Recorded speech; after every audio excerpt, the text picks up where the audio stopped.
Success isn't measured in education, certifications, or degrees. It is measured by the titles we have, or the hats we wear as business owners.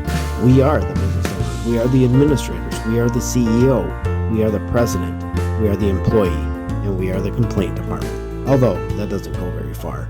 Sometimes we choose the hat. Other times, the hat chooses us. But we have to continue. We have to move forward, because that is what we do.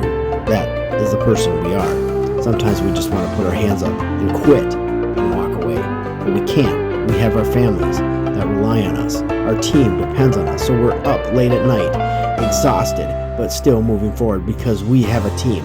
This team is ready to help you achieve the success you need to get you to the level you want to go. This is B&I. It's not about just networking. It's about succeeding together worldwide.